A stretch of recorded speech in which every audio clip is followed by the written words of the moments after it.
이혼하면 너도 빈손이야. 이 집안 아니면 너 뭐가 있는데? 남편이 저한테 이 말을 뱉었을 때요. 진짜 어이가 없어서 웃음이 나왔습니다. 아니, 내 엄마 숨 거두는 날 밤에 다른 여자랑 우리 집 침대에서 뒹굴던 놈이 지금 나한테 빈손이라고요? 장례식장에서 사흘 동안 혼자 절하고 혼자 울고 혼자 버텼는데 이 인간은 전화 한 통 없었거든요. 근데 말이죠. 제가 손 놓으면 이 집안 하루도 안 돌아가요. 그래서 복수랍시고 저는 그날부로 전부 손 놓았습니다. 집안은 난리가 났죠. 그날 있었던 이야기 들려드릴게요. 어머니의 심장이 멈춘 순간부터 저는 남편에게 전화를 걸었습니다. 한 통, 두 통, 세 통. 사흘 동안 수십 통을 걸었지만 돌아온 건 딱 한 줄이었죠. 회사 일이 급해서 늦을 것 같다. 장례식장 빈소에서 조문객을 맞는 동안 친정 이모가 제 옆에 서서 물었습니다.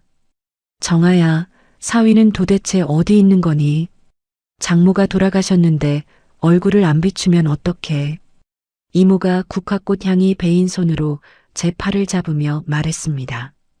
이모, 회사에 진짜 급한 일이 생겼대요.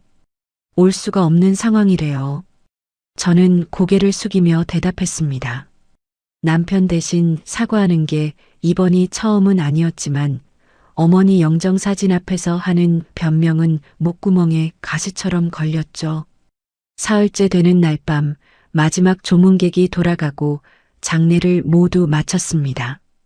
새벽 2시 택시에서 내려 아파트 현관 비밀번호를 눌렀습니다. 문이 열리는 순간 거실 신발장 앞에 낯선 여자 구두가 놓여 있었습니다. 베이지색 하이힐, 가지런히 나란히. 저는 신발을 벗다 말고 그 구두를 내려다봤습니다. 복도 끝 침실에서 웃음소리가 새어나왔습니다. 낮고 가는 여자의 웃음. 저는 복도를 걸어가 침실 문 손잡이를 잡았습니다. 손가락에 힘이 들어가지 않았습니다. 3초, 아니 5초쯤 그렇게 서 있었을 겁니다. 문을 열었습니다. 이불 속에서 도윤이 몸을 일으켰습니다. 저와 눈이 마주쳤죠. 도윤의 옆에는 여자가 시트를 끌어올리며 앉아 있었습니다. 대학 동창 모임에서 몇 번 본 적 있는 얼굴, 오채린이었습니다. 정아, 이거 아니야, 잠깐만. 도윤이 이불을 걷어차며 손을 내밀었습니다. 저는 아무 말도 하지 않았습니다. 문을 다시 닫았습니다. 조용히, 천천히. 현관으로 돌아가 신발을 다시 신었습니다. 뒤에서 도윤이 허둥지둥 옷을 걸치는 소리가 들렸습니다. 벨트 버클이 바닥에 부딪히는 소리, 발이 뒤엉키는 소리. 정아, 잠깐만, 정아. 도윤이 복도를 뛰어오며 소리쳤습니다. 저는 현관문을 열고 나갔습니다. 엘리베이터 버튼을 누르고 지하 주차장으로 내려가 제 차에 올라탔습니다. 운전석에 앉아 핸들을 잡았을 때 두 손이 떨리고 있었습니다. 그런데 이상하게도 눈물은 나오지 않았죠. 차 안에서 꼬박 4시간을 보냈습니다. 핸드폰 화면이 계속 밝아졌습니다. 부재중 전화 12통, 문자 메시지 여러 개. 제발 전화 좀 받아. 오해야. 저는 그 문자를 읽으며 혼잣말을 했습니다. 오해가 아니라 확인이라고. 내 눈으로 직접 봤다고. 어머니가 돌아가신 그 밤에 내 남편은 다른 여자와 우리 집 침대에 있었다고. 감정이 빠져나간 자리에 차가운 것이 들어찼습니다. 분노도 아니고 슬픔도 아닌 아주 맑은 계산이었습니다. 날이 밝아왔습니다. 저는 차에서 내려 24시간 카페에 들어가 노트북을 열었습니다. 시아버지 회사 태중건자재의 재무 시스템에 접속했습니다. 10년간 제가 관리해온 시스템이었죠. 법인 계좌 3개에 돈을 옮기는 최종 승인, 법인카드 한도 조정, 거래처, 대금, 지급까지 전부 제 공인인증서와 보안장치 하나에 묶여 있었습니다. 가족 경영이라 누구도 이 구조를 바꾸려 하지 않았고 저는 묵묵히 그 자리를 지켜왔죠. 시어머니의 백화점 카드가, 시누이의 영국 유학 송금, 도윤 명의의 법인카드 비용. 이 가족의 모든 돈이 제 손을 거쳐야만 움직인다는 사실을 저는 다시 한번 확인했습니다. 커피를 3잔째 비울 무렵 대학 동기 송지연에게 전화를 걸었습니다. 지연아, 나야. 혹시 이혼 전문 변호사 중에 믿을 만한 사람 알아? 뭐야, 무슨 일 있어?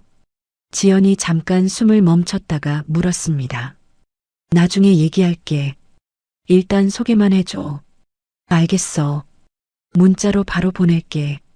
그리고 정아야, 필요하면 언제든 내 사무실로 와. 지연은 더 묻지 않았습니다.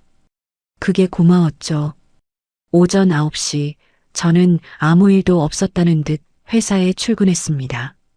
직원들에게 평소처럼 인사하고 재무팀 자리에 앉았습니다.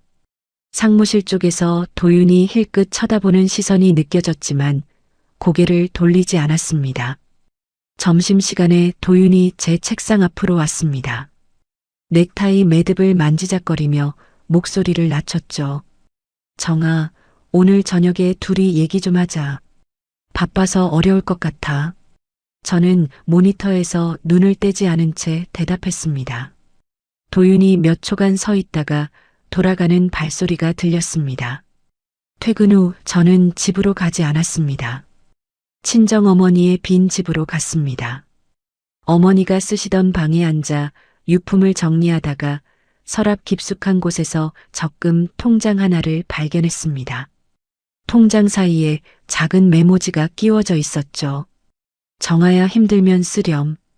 어머니의 둥글둥글한 글씨체였습니다. 저는 그 통장을 가슴에 안고 한참을 앉아 있었습니다.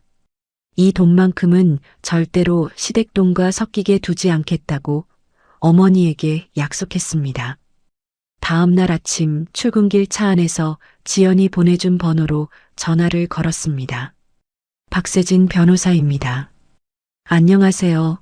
송지연 씨 소개로 연락드립니다. 이혼 상담을 받고 싶어서요. 네, 간단히 상황만 먼저 말씀해 주시겠어요? 저는 최대한 담담하게 말했습니다. 남편의 외도를 직접 목격한 것, 결혼 10년간 시댁회사 재물을 전담해 온 것, 지금 제가 어떤 위치에 있는지를 증거 확보가 가장 급합니다. 박세진 변호사가 펜을 굴리는 소리와 함께 말했습니다. 남편분에게 어떤 감정 표현도 하지 마세요. 싸우지도 마시고 울지도 마세요. 대화는 전부 기록하시고요. 이번 주 안에 사무실로 한번 오실 수 있으세요? 수요일 점심시간에 가겠습니다. 좋습니다. 그때 뵙죠. 전화를 끊고 회사 주차장에 차를 세웠습니다. 오늘부터 시작이었죠. 오전 업무를 처리하면서 가장 먼저 손을 댄 건 시누이 강혜은의 유학 송금이었습니다. 매달 15일 시아버지 개인 계좌에서 가족 공용 계좌로 들어온 돈 중 학비와 생활비를 합쳐 550만 원을 영국으로 보내는 해외 송금 예약이 걸려 있었죠. 저는 그 예약을 조용히 해제했습니다. 클릭 한 번이었습니다. 공용 계좌의 관리 권한이 오롯이 제게 있었기에 가능한 가장 조용한 첫 번째 조치였죠. 다음은 시어머니 황미숙의 법인카드였습니다. 카드 2장, 월 한도 각각 1,000만 원. 시어머니는 매달 백화점, 호텔 모임, 골프장 비용으로 한도를 거의 꽉 채워 쓰고 있었습니다. 저는 한도를 100만 원으로 조정했습니다. 며칠 안에 결제가 거절될 수밖에 없는 구조였죠. 오후에는 거래처 3곳의 납품 대금 지급 승인을 보류했습니다. 사유란에 서류 보완 필요라고 적었습니다. 당장 법적 문제가 되는 건 아니었지만 거래처에서 독촉이 들어오면 시아버지가 직접 저를 찾을 수밖에 없는 구조를 만든 겁니다. 모든 조치를 마친 뒤 회사 서버에 접속해 지난 10년간 제가 처리한 재무 기록을 복사했습니다. 급여 승인 내역, 세금 신고 파일, 계약서, 거래처 장부, 외장하드 하나, 인터넷 저장소 하나, 이중으로. 시댁에서 갑자기 저를 잘라버리거나 접근 권한을 빼앗으려 할 경우를 대비한 보험이었습니다. 퇴근 무렵 도윤이 또 제자리로 왔습니다. 양복 주머니에 손을 찔러 넣은 채 낮은 목소리로 말했죠. 어젯밤 일 얘기 좀 해야 하지 않겠어. 언제까지 피할 거야? 지금 결산 때문에 바빠. 주말에 하자. 저는 키보드에서 손을 떼지 않고 대답했습니다. 주말 전까지 박세진 변호사를 만나 대화 전략을 세워두는 게 먼저였으니까요. 도윤이 한숨을 내쉬며 돌아갔습니다. 저는 모니터 속 숫자들을 바라보며 입술을 꽉 깨물었습니다. 그날 저녁 친정집에서 어머니 유품을 정리하다가 핸드폰 사진첩을 열었습니다. 어머니와 찍은 마지막 사진이 있었죠. 병실 침대에서 어머니가 제 손을 잡고 계신 사진이었습니다. 어머니 손가락이 너무 가늘어져서 제 손에 가려 잘 보이지 않았죠. 목 안쪽에서 뜨거운 것이 치밀어 올랐습니다. 장례식장에서도 참았고 그 새벽 침실 문을 열었을 때도 참았던 것이 한꺼번에 밀려왔지만 저는 이를 악물고 삼켰습니다. 아직은 울 때가 아니었습니다. 수요일 점심 박세진 변호사 사무실을 찾아갔습니다. 변호사는 안경을 고쳤으며 제가 건넨 자료를 하나하나 넘겨봤습니다. 목격 당시 사진이나 영상은 없으시죠? 없습니다. 그때는 그런 걸 찍을 정신이 아니었어요. 괜찮습니다. 정황 증거를 쌓으면 됩니다. 남편분이 문자로 뭐라도 인정하는 내용을 보내게 만드세요. 직접 추궁하지 마시고 상대가 스스로 말하게 유도하는 겁니다. 박 변호사가 메모지에 뭔가를 적으며 말했습니다. 재산분할 기여도까지 합치면 상당히 유리한 상황입니다. 증거 수집 목록 정리해 드릴 테니 하나씩 챙겨오세요. 사무실을 나오는 길에 핸드폰을 확인하니 도윤에게서 문자가 와 있었습니다. 채린이랑은 정말 아무것도 아니야. 그날 술 마시고 실수한 거야. 너무 큰 의미 두지 마. 저는 그 문자를 스크린샷으로 저장했습니다. 그리고 답장을 보냈죠. 알겠어.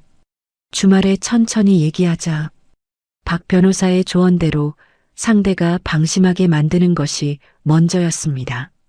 금요일 오후 회사 전화가 울렸습니다. 시어머니였죠. 정아야, 카드가 좀 이상한데 네가 확인 좀 해줄 수 있니? 아까 백화점에서 결제가 안 되더라고. 평소와 다름없는 목소리였습니다. 네, 어머님, 카드사 시스템 점검 중이라 월요일까지는 정상화될 거예요. 저는 수화기를 들고 태연하게 대답했습니다. 월요일이 돼도 아무것도 정상화될 계획이 없다는 것은 저만 알고 있었습니다. 토요일 아침 도윤이 거실 식탁에 커피 2잔을 내려놓으며 입을 열었습니다. 정아, 이제 진지하게 얘기하자. 계속 이러면 안 되잖아. 저는 주방에서 물컵을 가져오는 척하며 핸드폰 녹음 버튼을 눌러두고 식탁 맞은편에 앉았습니다.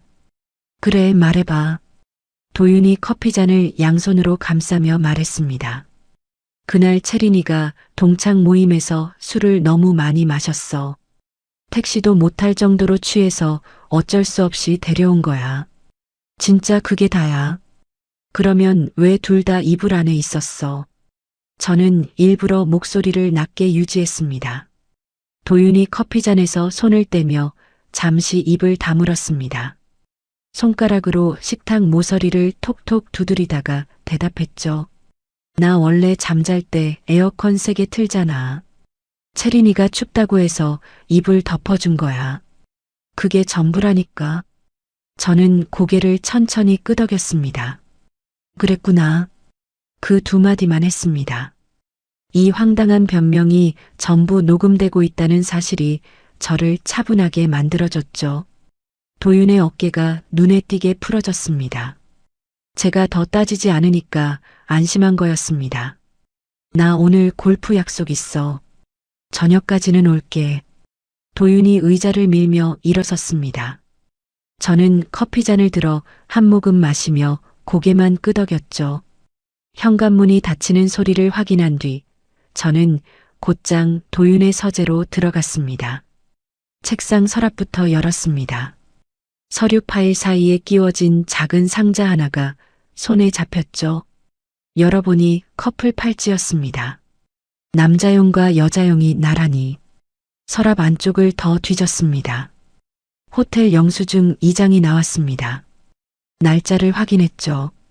하나는 14개월 전, 하나는 8개월 전이었습니다. 제가 어머니 간호를 시작하기 훨씬 전이었습니다.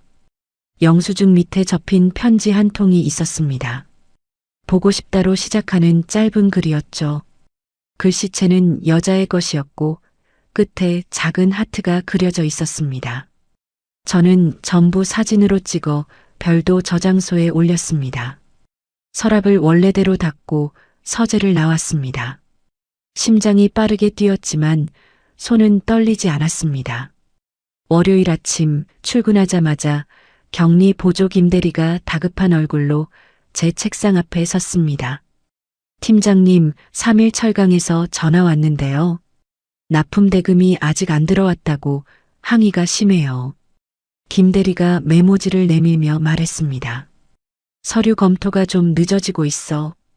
이번 주 내로 처리한다고 전해줘. 네, 알겠습니다. 김대리가 돌아가고 저는 시계를 봤습니다. 시아버지의 전화가 올 시간이 멀지 않았죠.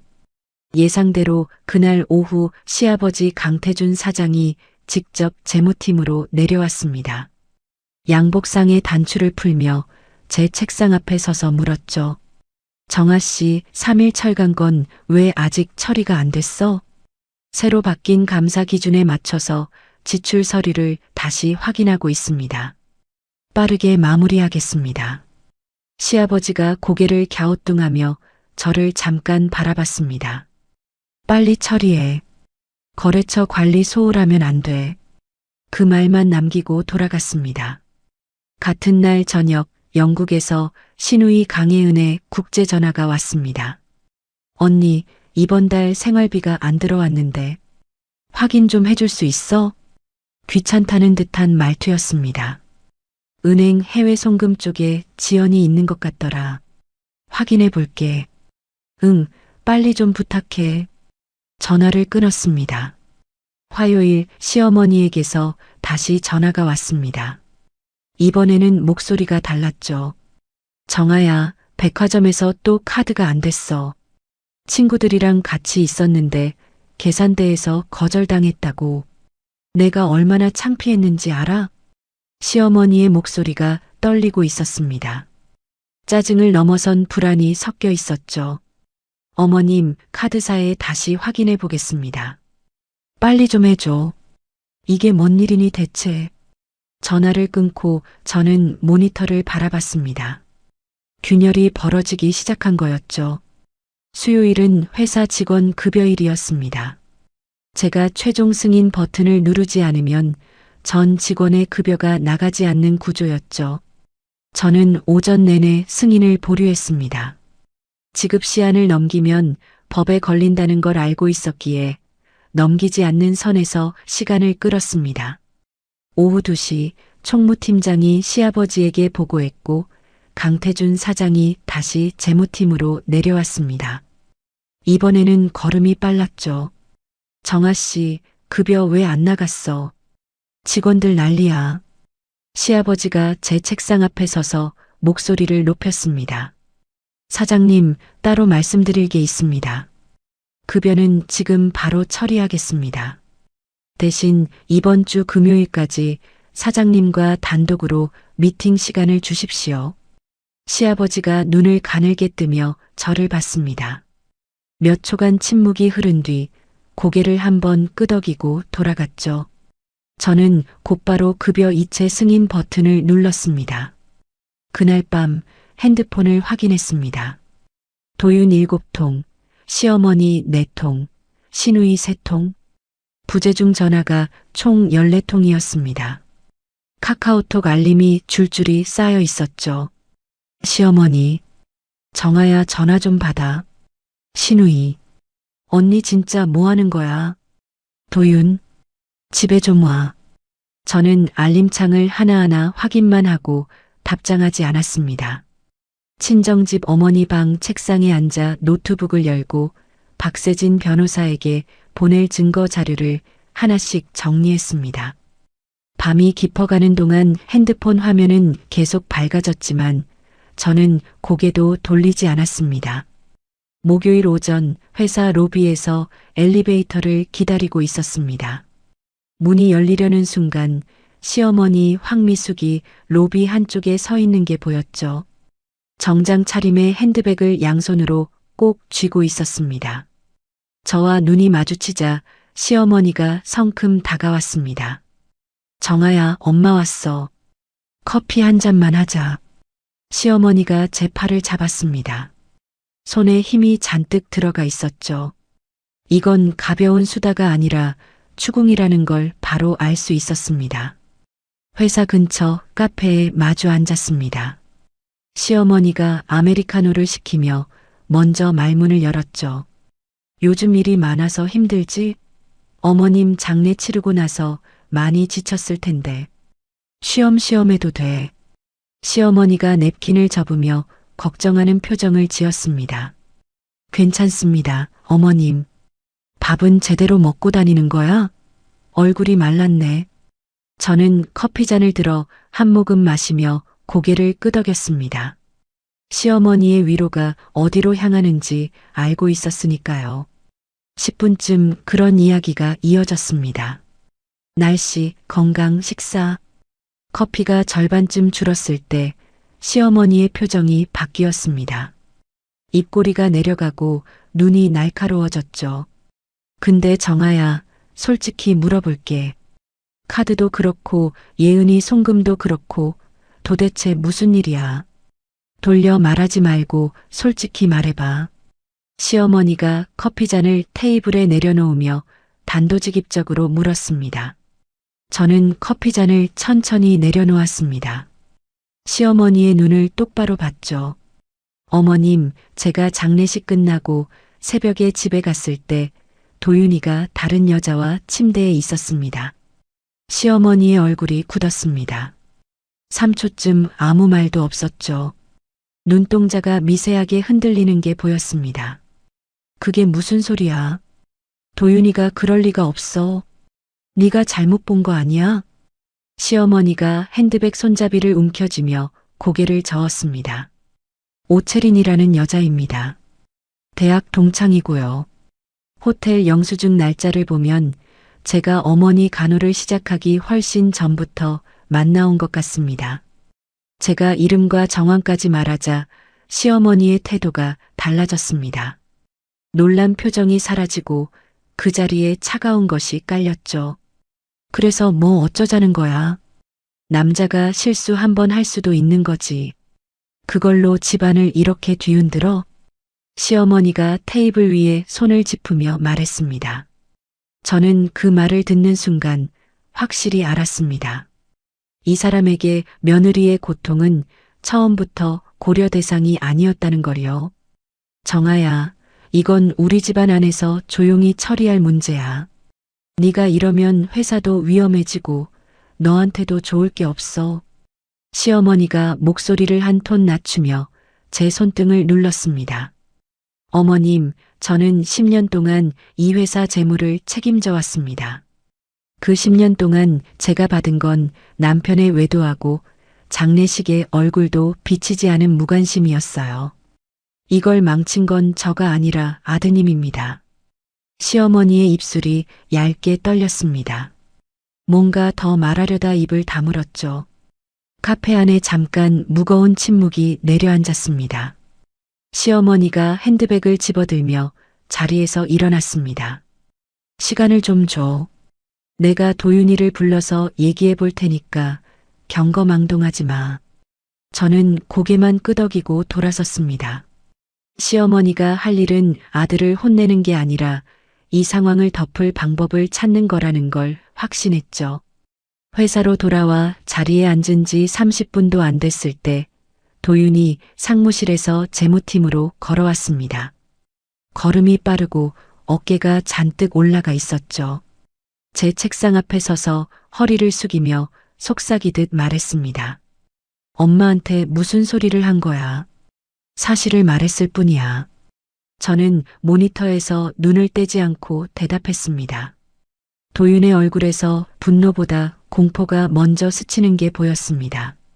턱이 미세하게 떨리고 있었죠. 야, 이거 진짜. 도윤이 뭔가 더 말하려다 주위를 둘러봤습니다. 직원들 시선이 느껴졌는지 입을 다물고 돌아갔죠. 그날 오후 친구 지연에게 전화를 걸어 지금까지 있었던 일을 간단히 알렸습니다. 시어머니가 직접 찾아왔다고? 와, 진짜 빠르다. 지연이 볼펜을 딸깍거리며 말했습니다. 어떻게 나왔어, 시어머니? 남자가 실수할 수도 있는 거지, 라고 하더라. 와, 진짜 전형적이다. 근데 정아야, 너 지금 친정집에서 혼자 있는 거야? 밥은 먹고 다녀? 저는 대답을 망설였습니다. 사실 어제도 편의점 삼각김밥 하나로 때웠거든요. 대충 먹고 다녀. 거짓말하지 마. 오늘 저녁에 내가 갈게. 주소 문자로 보내. 지연이 전화를 끊었습니다. 어머니가 돌아가시고 처음으로 제 안부를 진심으로 걱정해주는 사람이 생긴 겁니다. 가슴 한쪽이 뜨거워지는 걸 느꼈죠. 저녁에 지연이 친정집으로 왔습니다. 양손에 마트 봉지를 들고 현관에 서서 말했죠. 된장찌개 끓여줄게. 냉장고에 두부 있어? 없을걸? 사왔어. 비켜봐. 지연이 부엌으로 들어가 앞치마를 두르고 칼질을 시작했습니다. 제가 어머니 돌아가신 뒤로 이 부엌에서 불을 켠 건 처음이었죠. 밥을 먹으며 지연이 물었습니다. 변호사는 뭐래? 유리한 상황이래. 증거만 더 모으면 된다고. 시댁돈 관리는 지금도 네가 하고 있는 거야? 응. 전부 내 손을 거쳐야 움직여. 저는 숟가락을 내려놓고 처음으로 상세하게 털어놓았습니다. 공용 계좌 구조, 송금 해제, 카드 한도 조정, 거래처 대금 보류까지. 지연이 된장찌개를 떠먹다 말고 숟가락을 놓았죠. 야, 이정아. 너 진짜. 지연이 입을 반쯤 벌린 채 저를 바라봤습니다. 놀란 눈이었지만 그 안에 끝까지 내 편이다라는 표정이 섞여 있었죠. 무모한 짓 하는 거 아니야. 다 계산하고 있어. 알아. 너가 무모하게 할 사람이 아닌 건 아니까. 근데 밥은 좀 챙겨 먹어. 싸우려면 체력이 있어야지. 지연이 제 밥그릇에 국물을 더 떠주며 말했습니다. 밤늦게 지연이 돌아간 뒤 핸드폰을 확인했습니다. 시어머니에게서 온 메시지가 있었죠. 정아야, 이번 주말에 우리 집으로 와. 아버님도 계실 거야. 다 같이 앉아서 이야기하자. 저는 그 메시지를 읽으며 생각했습니다. 시아버지 강태준까지 나선다는 건 시댁이 이제 상황의 심각성을 알아챘다는 뜻이었죠. 주말 전까지 박세진 변호사를 한 번 더 만나야 했습니다. 어떤 말이 나와도 흔들리지 않을 준비를 하고 가야 했으니까요. 저는 메시지에 답장을 보냈습니다. 네, 어머님, 토요일 오후에 가겠습니다. 핸드폰을 내려놓고 어머니 방 천장을 올려다봤습니다. 이 방에 누워 있으면 아직도 어머니 냄새가 나는 것 같았죠. 어머니가 계셨다면 뭐라고 하셨을까? 아마 정아야, 밥 먹었어? 라고 하셨을 겁니다. 지연이가 한 말이랑 똑같이. 금요일 오후 박세진 변호사 사무실에 앉아 가방에서 서류 봉투를 꺼냈습니다. 호텔 영수증 사진, 오채린의 손편지, 도윤이 보낸 실수였다는 문자 스크린샷, 토요일 대화 녹음 파일. 전부 테이블 위에 펼쳐놓았죠. 박 변호사가 하나하나 넘겨보며 안경 너머로 저를 봤습니다. 잘 모으셨네요. 외도 입증에는 충분합니다. 다만 상대 쪽에서 조작이라거나 맥락을 왜곡할 수 있으니 추가 정황이 있으면 더 좋겠습니다. 더 필요한 게 뭐가 있을까요? 호텔 투숙 기록을 정식으로 확인할 수 있으면 좋고요. 카드 결제 내역에 그 여자와 관련된 지출이 있으면 그것도 됩니다. 박 변호사가 메모지에 적으며 말했습니다. 재산분할 쪽 이야기도 할게요. 박 변호사가 서류를 한쪽에 모으며 자세를 바꿨습니다. 시아버지 회사에서 재무를 맡아온 기여분은 인정받기가 쉽지 않은 영역이에요. 회사 직원으로서 급여를 받았으니까요. 다만 본인 명의 자산이나 개인 돈이 회사 운영에 직접 들어간 적이 있으면 이야기가 달라집니다. 저는 잠시 멈칫했습니다. 그리고 처음으로 그 이야기를 꺼냈죠. 결혼 초기에 제 개인 저축 2천만 원이 회사 운전자금으로 들어간 적 있습니다. 당시에 현금이 급하다고 시아버지가 부탁하셔서요. 그 증빙이 남아 있습니까? 통장 이체 내역이 있습니다. 제 개인 계좌에서 법인 계좌로 이체한 기록이요. 박 변호사가 펜을 멈추고 고개를 끄덕였습니다. 그거 꼭 챙겨오세요. 큰 무기가 됩니다. 사무실을 나오며 내일 시댁에서 벌어질 일을 머릿속으로 그려봤습니다. 시아버지, 시어머니, 도윤.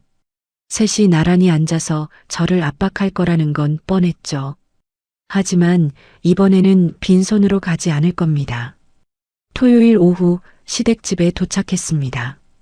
초인종을 누르자 시어머니가 문을 열었죠.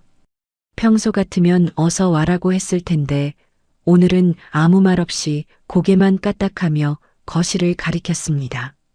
거실 소파에 시아버지 강태준이 가운데, 시어머니 황미숙이 오른쪽, 도윤이 왼쪽에 앉아 있었습니다. 면접장 같은 배치였죠. 저는 속으로 쓴웃음을 삼키며 맞은편 1인 소파에 앉았습니다. 시아버지가 먼저 입을 열었습니다. 다리를 꼬고 양손을 무릎 위에 포갠 채 무게를 잡은 목소리로 말했죠. 정아, 네가 이 집안에 공이 큰 건 우리가 다 안다. 근데 이렇게 회사 일에 감정을 섞으면 안 되지 않겠어? 일은 일이고 집안 문제는 집안에서 풀어야지. 아버님, 감정을 섞은 게 아닙니다. 재무 담당자로서 정상적인 업무 절차를 밟고 있는 것뿐이에요. 저는 허리를 곧게 세우고 대답했습니다. 그때 도윤이 끼어들었습니다. 소파 팔걸이를 손으로 두드리며 몸을 앞으로 기울였죠.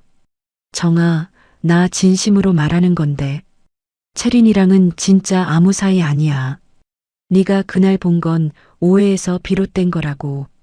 네가 장모님 간호하느라 힘들어서 예민해진 거 아니야? 시어머니가 옆에서 고개를 끄덕이며 거들었습니다. 그래, 사람이 힘들면 별거 아닌 것도 크게 보이는 법이야. 정아야, 네가 지쳐서 그런 거야. 저는 세 사람의 얼굴을 한 명씩 봤습니다. 사과하려고 부른 게 아니었죠. 저를 예민한 사람으로 만들기 위한 합동작전이라는 걸 그 순간 정확히 파악했습니다. 저는 가방에서 서류 봉투를 꺼내 테이블 위에 올려놓았습니다. 봉투를 열어 내용물을 펼치며 말했죠. 이것은 도윤 씨 서재에서 발견한 호텔 영수증하고 오채린 씨가 쓴 편지 사본입니다. 날짜를 보시면 제가 어머니 간호를 시작하기 훨씬 전부터 관계가 있었다는 걸 알 수 있습니다. 거실에 침묵이 내려앉았습니다. 시어머니의 손이 무릎 위에서 움찔했고 도윤의 얼굴에서 혈색이 빠져나갔죠.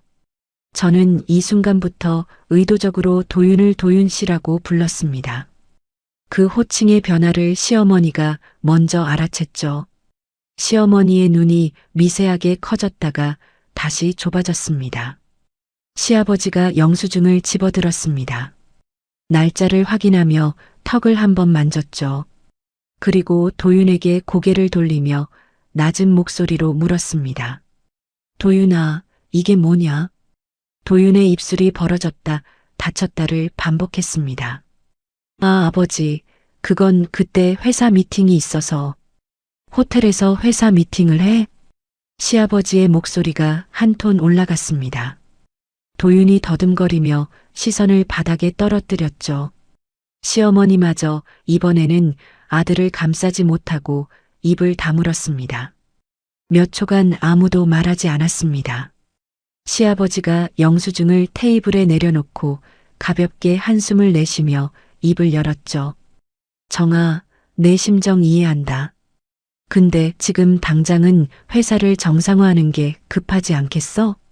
이혼이든 뭐든 나중에 천천히 하고 일단 업무부터 원래대로 돌려놓자. 저는 시아버지를 바라봤습니다. 내 고통에 대한 위로가 아니라 회사 자금 흐름부터 복구하라는 요구였죠. 이 집안의 우선순위가 어디에 있는지 다시 한번 확인한 겁니다. 아버님, 저도 회사에 피해를 주고 싶은 마음은 없습니다. 하지만 먼저 해결되어야 할 문제가 있습니다. 저는 그 말만 남기고 자리에서 일어났습니다. 현관에서 신발을 신는데 뒤에서 도윤이 따라왔습니다. 제 어깨 뒤에 서서 낮지만 또렷한 목소리로 말했죠. 진짜 이럴 거야? 이혼하면 너도 빈손이야. 이 집안 아니면 너 뭐가 있는데? 저는 걸음을 멈추고 돌아섰습니다. 도윤의 눈을 똑바로 보며 말했죠. 회계사 자격증이 있고 10년 경력이 있어. 그리고 너 없이도 살 수 있는 사람은 나지. 네가 아니야. 도윤의 입이 벌어졌다가 닫혔습니다. 저는 돌아서서 현관문을 열고 나왔죠. 차에 올라타 시동을 걸었습니다. 핸들 위에 이마를 잠시 대고 눈을 감았죠. 손이 미세하게 떨리고 있었습니다. 예민해진 거 아니냐는 도윤의 말이 순간적으로 머릿속을 스쳤지만 조수석에 놓인 서류 봉투의 무게가 그 말을 곧바로 지워줬습니다. 저는 핸드폰을 들어 박세진 변호사에게 문자를 보냈습니다. 월요일에 이혼 절차 본격적으로 시작하겠습니다. 보내기 버튼을 누르고 차를 출발시켰습니다. 백미러에 시댁 아파트가 점점 작아지는 게 보였죠. 저는 시선을 앞으로 돌렸습니다. 월요일 오전 박세진 변호사 사무실에서 이혼 소장 초안을 최종 검토했습니다. 박 변호사가 서류를 한 장씩 넘기며 짚어줬죠. 위자료, 혼인 기간 중 재산 분할, 결혼 초기에 투입한 개인 자금 2천만 원 반환. 이 세 가지가 청구 내용입니다. 소장이 접수되면 시댁에서 바로 반응이 올까요? 당연하죠. 법원에서 상대 측에 통지가 가니까요. 근데 그 전에 한 가지 결정하셔야 합니다. 박 변호사가 펜을 내려놓고 저를 봤습니다. 회사 재무 업무 정상화를 언제 시점으로 잡을 건지요. 저는 잠깐 생각한 뒤 대답했습니다. 이혼합의 조건이 확정되는 시점까지 현 상태를 유지하겠습니다. 좋습니다. 사실 회사가 당신을 해고하고 다른 사람에게 권한을 넘길 수는 있어요. 법적으로는요. 하지만 10년치 재물을 단기간에 인수인계하는 건 현실적으로 불가능합니다. 그게 사실상 최대 무기예요. 박 변호사가 고개를 끄덕이며 서류를 정리했습니다. 단단히 준비하고 가세요. 상대가 먼저 움직일 겁니다. 그날 오후 회사로 돌아왔을 때 내선 전화가 울렸습니다. 시아버지 강태준 사장의 비서였죠. 이 팀장님, 사장님께서 사장실로 와달라고 하십니다.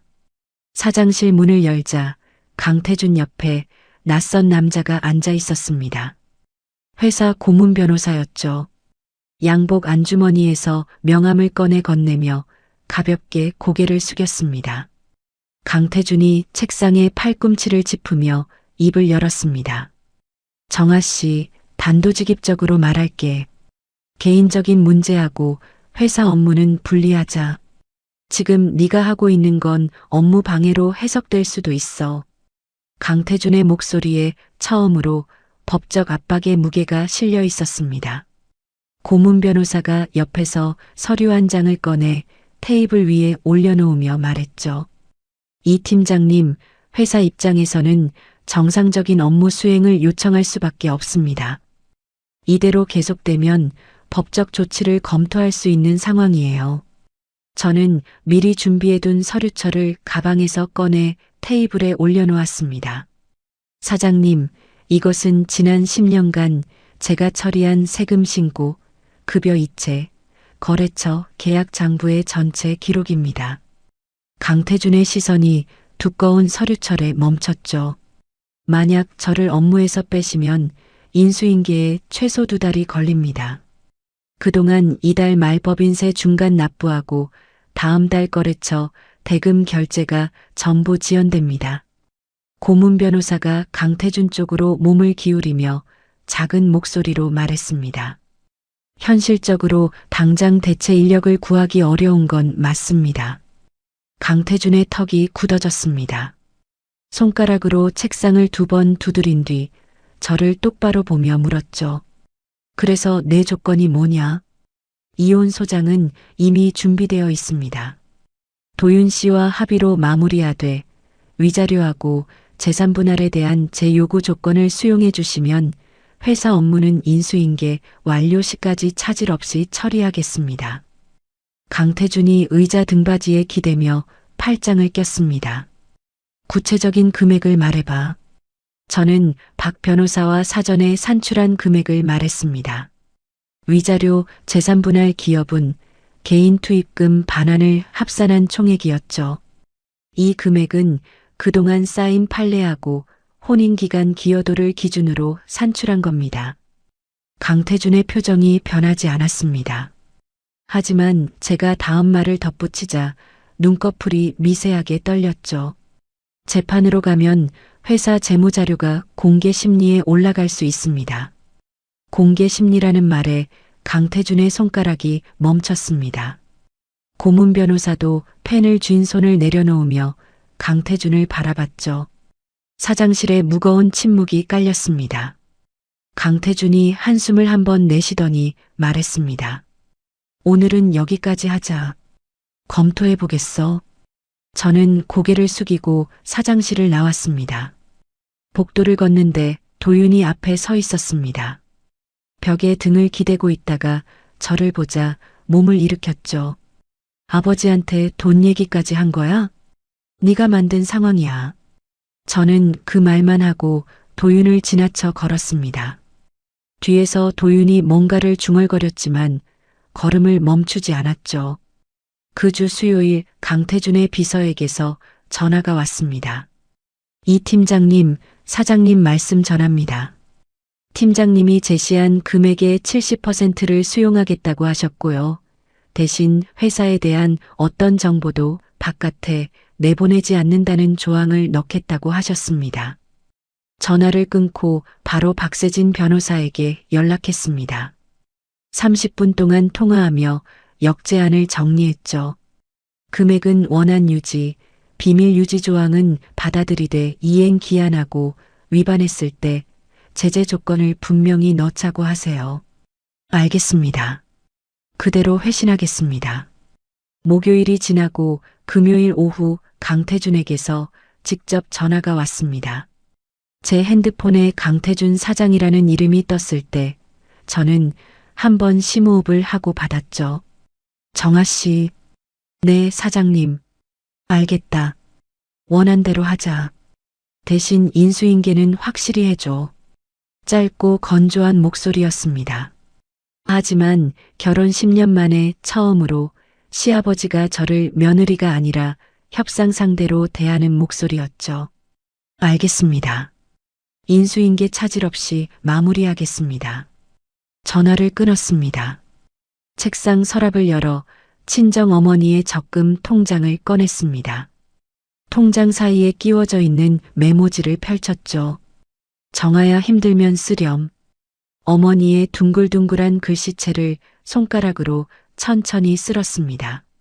모간이 뜨거워졌지만 저는 통장을 도로 서랍에 넣고 컴퓨터를 켰습니다. 아직 울 때가 아니었죠. 인수인계 계획서를 작성하기 시작했습니다. 한 줄 한 줄 적어 내려가는 동안 10년이라는 시간이 문서 위에서 정리되어 갔습니다. 화요일 저녁 친정집에서 인수인계 서류를 정리하고 있을 때 초인종이 울렸습니다. 이 시간에 올 사람이 없었죠. 현관문을 열자 캐리어를 끌고 선 시누이 강혜은이 서 있었습니다. 코트깃을 세운 채 입술을 꽉 다물고 있었죠. 언니, 나 어제 런던에서 왔어. 예은이 캐리어 손잡이를 놓으며 말했습니다. 솔직히 지금 상황이 이해가 안 돼. 언니가 왜 이러는 거야? 저는 잠시 예은을 바라보다가 문을 더 열었습니다. 들어와. 거실에 마주 앉았습니다. 예은이 코트를 벗지도 않은 채 무릎 위에 손을 모으고 입을 열었죠. 오빠가 실수한 건 맞아. 그건 나도 인정해.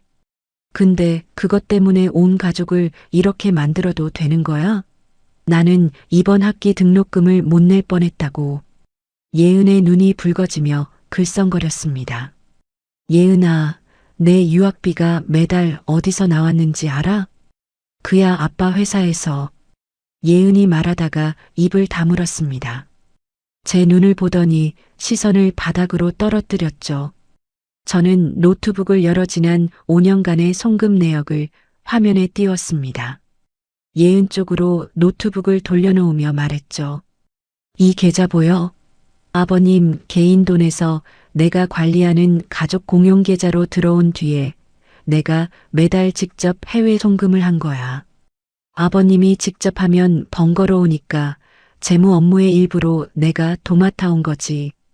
예은이 화면을 응시했습니다. 매달 15일 빠짐없이 찍혀 있는 송금 기록을 손가락으로 더듬듯 따라갔죠. 이 송금이 10년간 단 한 번도 늦은 적이 없었어. 그리고 그게 전부 내 손을 거쳐야 가능했다는 거 생각해봐. 예은의 얼굴이 점점 창백해졌습니다. 입술을 깨물며 화면에서 눈을 떼지 못했죠. 한참이 지나서야 예은이 작은 목소리로 말했습니다. 그걸 나는 진짜 몰랐어. 예은이 무릎 위에 손을 꽉 쥐었습니다. 그리고 고개를 들어 저를 보며 물었죠. 근데 언니, 그래도 이건 가족끼리 해결할 문제 아니야? 나도 10년 동안 가족이라고 생각하고 참았어. 저는 노트북을 닫으며 대답했습니다. 근데 내 오빠는 내 어머니 돌아가신 날 밤에 다른 여자하고 우리 집 침대에 있었어. 예은의 입이 벌어졌다가 닫혔습니다. 더 이상 아무 말도 하지 못했죠. 거실에 시계 소리만 또각또각 울렸습니다. 예은이 코트를 여미며 일어섰습니다. 나 오늘은 갈게. 응. 조심해서 가. 현관문이 닫히고 저는 소파에 등을 기대며 천장을 올려다봤습니다. 예은에게 원망은 없었죠. 모르고 있었으니까요. 누구도 알려주지 않았으니까. 다음 날 아침 예은에게서 문자가 왔습니다. 언니, 어젯밤에 많이 생각했어. 오빠한테 전화해서 진짜냐고 물었더니 말을 못하더라. 미안해. 시댁 가족 중 처음으로 사실을 인정하는 사람이 나타난 겁니다. 저는 문자를 읽고 핸드폰을 잠시 가슴에 대었습니다. 괜찮아. 내 잘못 아니야. 답장을 보내고 출근 준비를 했습니다. 목요일 이혼 합의서 초안이 박세진 변호사를 통해 도윤 측에 전달됐습니다. 도윤은 자기 변호사를 세워서 수정을 요청했죠. 위자료 금액이 과다하다는 내용이었습니다. 박 변호사가 전화로 제게 알려줬습니다. 상대 쪽에서 금액 줄여달라고 나왔는데요. 제가 한마디 했습니다. 재판으로 가면 외도 증거가 모두 공개되고 회사 재무 자료도 법원 명령에 따라 제출될 수 있다고요. 뭐래요? 이틀 뒤에 수정 요청 철회했습니다. 전화를 끊으며 저도 모르게 숨을 깊이 내쉬었습니다. 끝이 보이기 시작한 거였죠. 금요일 오후 회사에서 인수인계를 시작했습니다. 새로 채용된 경력직 재무팀장에게 10년간의 업무를 하나씩 넘기는 작업이었죠. 계좌 구조, 거래처 원장, 세금 신고 일정, 급여 처리 방식. 제가 한 줄 한 줄 설명할 때마다 새 팀장이 고개를 끄덕이며 메모했습니다. 격리 보조 김대리가 제 책상 옆에 서서 물었습니다. 팀장님, 정말 가시는 거예요? 김대리가 볼펜을 만지작거리며 아쉬운 얼굴로 말했죠. 김대리가 잘 도와드리면 새 팀장님도 금방 적응하실 거야. 걱정 마. 저는 웃으며 대답했지만 10년간 앉아있던 이 책상을 정리하는 손끝에서 복잡한 감정이 올라왔습니다. 서랍을 비우고 파일을 넘기고 비밀번호를 인계하는 하나하나가 10년이라는 시간을 내려놓는 것이었으니까요. 인수인계 둘째 날 시아버지 강태준이 재무팀에 내려왔습니다. 저를 복도로 불러낸 뒤 양손을 주머니에 넣은 채 짧게 말했죠. 정아 씨, 고생 많았어. 그리고 잠깐 멈칫하더니 덧붙였습니다. 내가 내 능력을 회사에만 묶어두고 제대로 대우를 못한 것 같다. 10년간 들어본 적 없는 말이었습니다. 진심인지 마지막 체면치레인지 알 수 없었지만 저는 고개를 숙이며 대답했죠. 감사합니다. 그 말 외에 더 할 말이 없었습니다. 일요일 지연에게서 전화가 왔습니다. 정아야, 인수인계 거의 끝나가지? 다 끝나면 우리 사무실에서 일해볼 생각 없어? 경력직 회계사 하나 구하고 있었거든. 갑자기 아니야.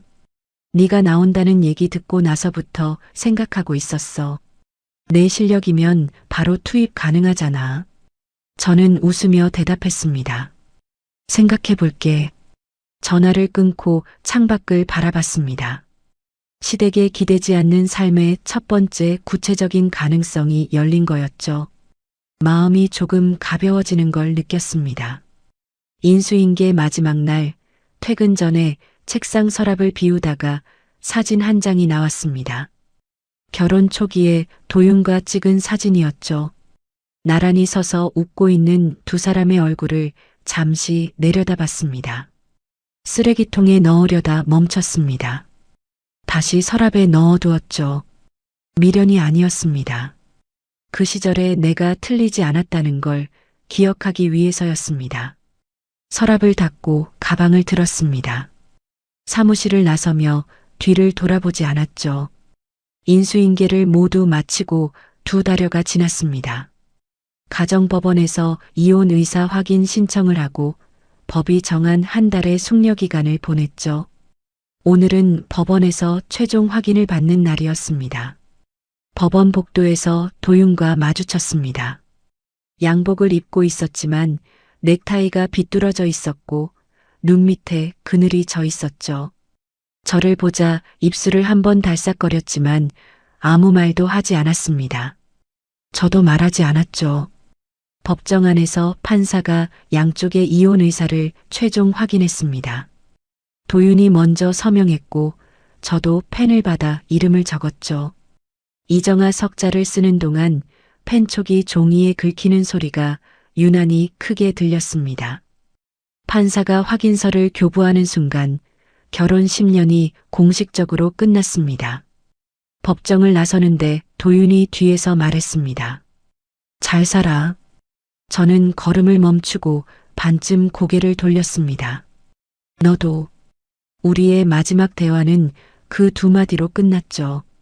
도윤이 반대쪽 복도로 걸어가는 뒷모습을 잠깐 봤습니다. 어깨가 전보다 좁아 보였죠. 저는 시선을 거두고 출구 쪽으로 걸었습니다. 법원을 나서며 핸드폰을 확인하니 시어머니에게서 온 문자가 있었습니다. 정아야, 건강해. 5글자였습니다.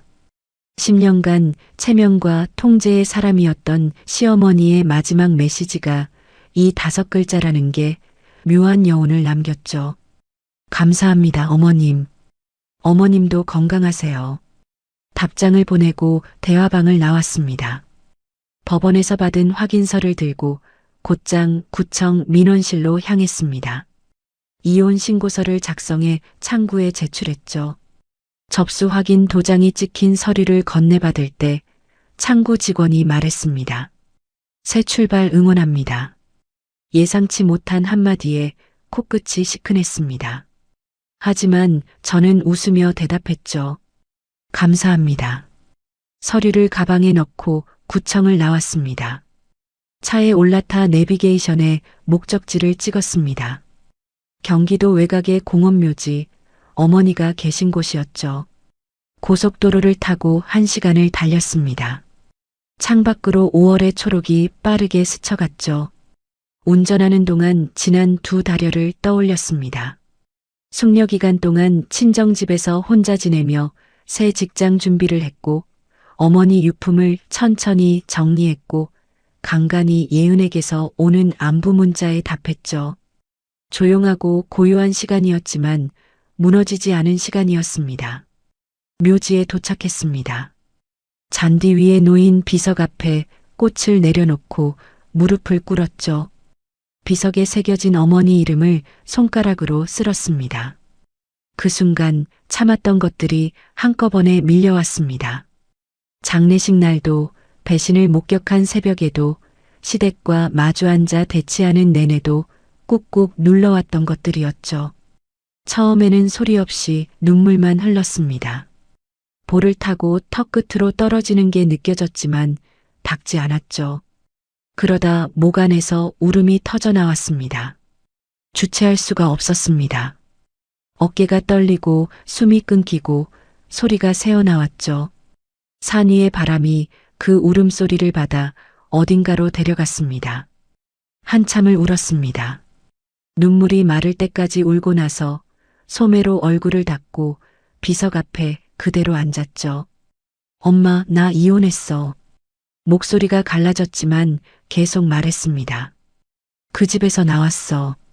무섭긴 한데 엄마가 남겨준 통장 덕분에 당장은 괜찮아. 바람이 잔디를 스쳐갔습니다. 다음 주부터 지연이네 사무실에 출근해. 이제부터는 나 혼자 잘해볼게. 말을 마치자 바람이 한 번 제 뺨을 스쳤습니다. 어머니가 잘했다 정아야라고 답해주시는 것 같았죠. 저는 눈을 감고 그 바람을 느꼈습니다. 산을 내려와 차에 앉아 핸드폰을 켰습니다. 지연에게서 메시지가 와 있었죠. 오늘 다 끝났어? 저녁에 고기 사줄게. 예은에게서도 문자가 있었습니다. 언니, 나 이번에 학비는 아빠한테 직접 받기로 했어. 그리고 나중에 시간 되면 밥 한번 먹자. 오빠 빼고. 입꼬리가 올라갔습니다. 적이 아닌 사람이 아직 있다는 게 작은 위안이 됐죠. 저녁에 지연과 고깃집에 마주 앉았습니다. 지연이 소주를 따르며 말했죠. 자, 오늘 축하주다. 받아. 잔을 부딪히고 한 모금 마셨습니다. 소주가 목을 타고 내려가는 게 오늘따라 덜 쓰게 느껴졌죠. 그리고 정아야, 너 다음 주 월요일부터 출근이야. 자리 빼놨어. 아직 정식으로 오케이 안 했거든. 저는 투덜거리며 고기를 뒤집었습니다. 내 대답 안 기다렸어. 네 자리 이미 만들어놨으니까 월요일에 그냥 와. 지연이 집게로 고기를 집으며 웃었습니다. 참나 맘대로야 진짜. 잔소리를 하면서도 잔을 비웠죠. 10년 만에 내 이름 석자로 출근하는 직장이 생긴다는 게 실감나지 않으면서도 처음으로 내일이 기다려지는 밤이었습니다. 친정집으로 돌아와 어머니 방에 누웠습니다. 천장을 보며 오늘 하루를 떠올렸죠. 법정, 서명, 구청, 산소, 눈물, 고기, 소주, 그리고 다음 주 월요일. 이불을 턱까지 끌어올리며 혼잣말을 했습니다. 이정아, 수고했다. 눈을 감았습니다. 오랜만에 꿈 없이 깊은 잠에 빠져들었죠. 이정아 씨의 이야기 여기까지입니다. 참 많이도 참았던 사람이에요. 엄마 손 놓는 그 순간에도 남편 배신을 눈으로 확인한 그 새벽에도 시댁 세 사람이 앞에 앉아서 예민한 거 아니냐고 몰아세울 때도 이 사람은 울지 않았거든요. 10년을 남의 집안 살림꾼으로 살다가 자기 이름 석자로 다시 서는 게 얼마나 무서웠을까요? 그런데 해냈습니다. 내가 없으면 안 된다는 말에 묶여서 정작 나는 어디 갔는지 모르겠다 싶은 분 계시면요. 이정아 씨처럼 거창하지 않아도 괜찮습니다. 오늘 하루 내 이름 한번 불러주세요. 수고했다고 잘 버텼다고요. 오늘 사연이 시원하셨다면 구독과 좋아요 꾹 눌러주시고요. 이야기를 끝까지 들어주신 분이 계시다면 잘 들었다고 댓글 하나만 남겨주세요.